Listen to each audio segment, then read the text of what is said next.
I can hear it now. Band take the field, and out of that eastern tunnel pour 215 well-drilled, well-disciplined Michigan bandsmen. They pour over the eastern sideline, they pour in the big block in, and they play the greatest college fight song ever written.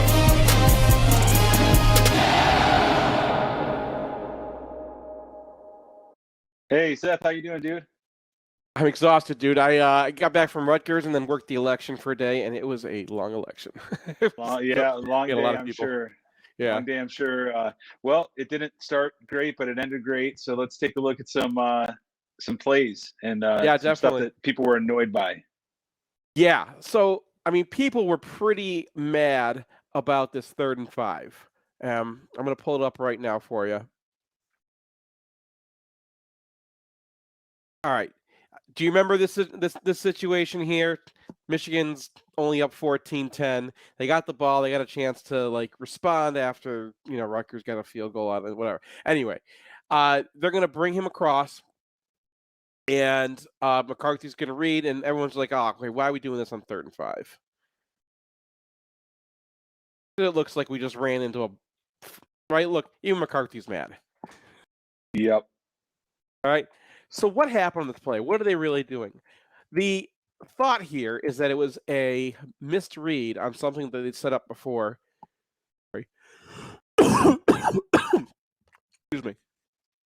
Oh, he thought this was a misread on something they set up before. So, I'll show you what they set up.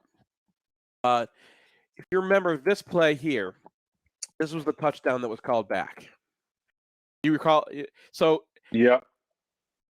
There are 3 receivers over on this side of the field, and one of them wasn't on the line of scrimmage and should have been because their tight end comes off the line. So it wasn't a legal formation. That's why it got called back. It really doesn't matter to the play because the receivers out there don't really matter. What it matters is this. Look at these 2 guys here. So Rutgers is running a scrape exchange. That means this guy is going to go low, and he's basically going to be an inside attacker. So even though there's no defensive lineman right here, he's effectively going to be taking that gap because he's going to be coming inside no matter what. And then he's going to be coming in to replace him on the edge. Okay, scrape exchange. The idea is that this guy is going to replace this guy's going to replace this guy. That way they get both sides of a zone read. And the one way to attack that is to run a split zone. Here's your tight end coming across. He's going to get the inside guy. So this guy here is going to get slammed outside. This guy doesn't matter, and you get a nice clean lane right down the middle, right? Yeah, that was the right read right there because obviously McCarthy's covered to the outside right there. He made the right read on that play. Exactly. So this is something they thought they had set up because Rutgers is running these scrape exchanges against their zone arc look, or their split zone look. Which same thing. So let's go back to this play. Same thing now, right? You're going to have this guy coming off the edge, this guy replacing him, right? So he's ducking down inside. He's going to take the inside effectively. And look what happens to Loveland. Now, people thought Loveland should have gotten him, but he's coming in deep, right? He actually changed his angle. Look how he's right on the line of scrimmage now. He didn't come into the backfield. He's coming in deep. So Colson has no angle on him unless he wants to get outside of him, and that would just leave this guy, okay? That means this guy is all alone out here, and he's the one that McCarthy should be reading. So this should be a keep because he's actually going to blast him, gets the shoulder into him, and if he goes inside, McCarthy can go outside of him, and if he doesn't, you've got this gorgeous lane right here to run into. See that? Yeah, it's one block to get that inside run, but also if he dives down below, you got everything to the outside, and you got 2 wide receivers out there blocking. I mean, that could be a touchdown to the outside. Exactly. So I think that's what happened there. I think Michigan had something set up, and they, it should have worked. And McCarthy was mad at himself, obviously, because he should have kept it. That was they had, and that was just beating a scrape exchange with split zone. It's just it's basic stuff. But I think that's why they called the play then. They thought they had it ready, and all McCarthy has to do is keep the ball, and they've got it. Yeah. So what's your take on first half versus second half in that game, Seth? What was the big difference in the second half? Michael Barrett interceptions. what these, they threw a couple long bombs, and one of them hit because of Moten. One of them hit over Samer still when it was like a Matt Leinart special. So, and then what else did they get? They got a touchdown off of a punt block. So that Rutgers was not having success all game. Michigan was out-rushing them. Michigan was going to outscore them. They had, they could have connected on the long bomb, and they didn't, and that led to the, 3-and-out that led to the punt block. So, it was just a couple weird things happening in the first half. It's weird that they keep on happening in the first half, not the second half. But, the only real adjustment was, I don't want to get too into this because it's going to be all over UFR, but basically Michigan was blitzing a lot at the beginning, and then they kind of switched to a zone blitz, like an amoeba blitz.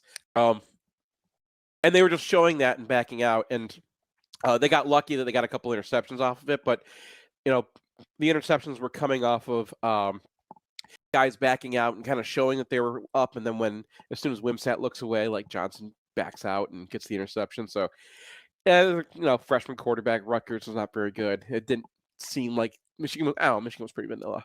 Anyway, talk me up, talk me down. Yeah. Why don't you go first this time? All right. You gotta talk me down. Michigan, number 1 in the country. All right. I still don't think we've played quality opponent enough to say that, Seth. And that's nothing against the Big Ten, and maybe Illinois will look like a good opponent. Maybe Penn State will end up looking like somehow a good opponent by the end of the year. Maybe some of these top 15 wins will actually not be fool's gold, but I just don't see it on the strength of schedule. I think we have one game against a team that should be in the top 8, but I don't see it. What do you see? What do you think we should be number 1? I'm looking at advanced metrics today, and the I just saw one from Stats of War where Michigan is outperforming the expectations based off of the. Michigan's they're dominating in every major statistical category, and this is what a great team does against bad competition. So. They have a good case that they're the best team in America right now. They have a better case to be ranked above Ohio State than they do against Georgia, who has a big win over Tennessee. But that's kind of my hot take right now. There, talk me down. It's really it's the SEC is kind of garbage, and they all talk themselves up. And yes, Georgia was great last year, but they lost a lot of players, and they're dominating that conference right now. So maybe they're not that good. Maybe, I don't know. Just saying. Talk me down. Yeah. All right. That's what that segment is, right? Yeah. Right. I guess maybe I'll have a similar thing for you to talk to me about. So yeah. Go for it. What's your what do I got to talk you down about? Oh yeah. Oh, you talked me up, you mean? All right. I'm sorry. Oh yeah, because I did them out of order here. All right, talk me up. I think Nebraska is gonna do more than cover. They seem like they've been just a like everything's based off the fact that they can't tackle, and I don't know, is Michigan gonna they weren't that bad of a team last year. How did these guys get so bad at tackling? And they got both their linebackers back. Actually, I can't even stick with this. I can't say it with a straight face. I'm sorry, Matt. Yeah, I think we're going to steamroll them. I'm sorry. I think that this is going to be an absolute bloodbath. I would be surprised if we have another repeat close first half. If we do have another close first half, I think it'll end up being a 35-plus point win. So I think you are. I think you're going to be fine. I think you can sleep easy this week, Seth. Yeah, I think that we've started every single game, sticking around in the first half. But, the other answer is Nebraska's quarterback might be out. I think they lost one of their best defenders to a arrest or something. So, yeah, I haven't really gotten to dig into Nebraska that deep. But, yeah. Well, talk me up a little bit. I don't think we can have a slow start against Ohio State and stay in the game. I think we're going to have the pedal down from the first 60 minutes. I haven't seen it yet this year, so tell me why we can do that in a few weeks against the Buckeyes or Illinois, for that matter. Because if that happens, Ohio State still has to play a second half against the greatest second half team in the history of college football. I like that. All right. Well, so here, I actually, it's been really interesting watching these games. Like, do you get nervous? Do you not get nervous? And I know Brian touched on that in his recap earlier this week. But how nervous were you in the stadium on I Saturday? wasn't nervous. I was mildly annoyed. I was like, okay, now I have to wait for halftime for this to be over, right? And I mean, it should not have shifted as rapidly as it did. It's just like a lot of events kind of coalesced into like one moment, and like in a minute and 34, it went from being like Rutgers is winning this game to Michigan has such a lead. We're in garbage time. Like it went so. I think it took 3 plays, right? So like it was so fast. It wasn't like there was a major turnaround. It was like, oh, this is annoying, and then halftime's over, and Rutgers Stadium's annoying, and like, the Rutgers fans are all gone, and we're all just Michigan fans in here again, like it's supposed to be. Just kind Like it should be. It's like waking up from a bad dream. All right. Well, talk me down on this one. I mean, I think if we did sneak up to number 1, let's say we pummel Nebraska, we put up a lot of points, make Illinois look silly, we go to Ohio State number 1 somehow. They don't look as good because they haven't looked impressive. Their wins haven't looked good. Even this past weekend, it was still, a couple punches away from being a 1-score game in the last 3 minutes. So why can't 2 Big Ten teams end up in there when one doesn't play for the championship this year? And, let me know. I think Michigan could get in if we can jump them and be number 1, even if we lost to Ohio State. Because the college football playoff is a wholly owned subsidiary of ESPN, and ESPN is a wholly owned subsidiary of the SEC. So, I mean, they started talking right away about LSU being like a 2-loss team in the playoffs. Like, that's ridiculous. But they're not going to have 2 Big Ten teams and 2 SEC teams. And like, let's say Alabama comes back and wins the SEC East and then wins the SEC. Like, dude, they'll put them in the playoffs, and they'll put them in the playoffs with, a 1-loss short or something. Like they'll do that. They've done that before, even though nobody in the world wants them to do that.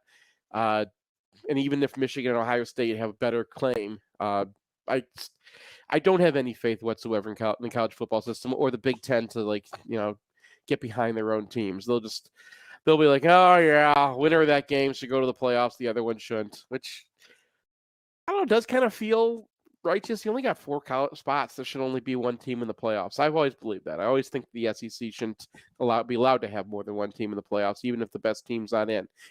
But they are. Yeah.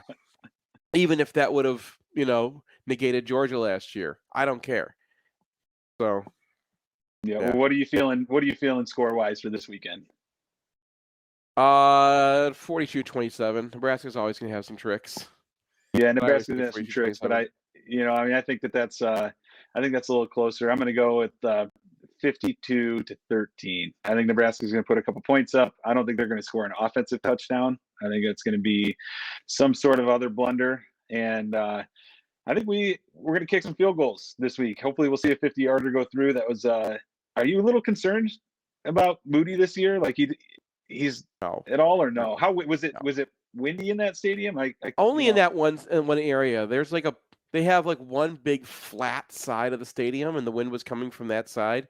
So at the edge of that, the wind kind of comes between there and where the end zone seats, because there's just an opening, and it always pushes balls to the side. And I saw a post from Maryland fans talking about it earlier that this just always happens at Rutgers. They always push it right. It's a 50-yarder. 50-yarders don't always go in anyway.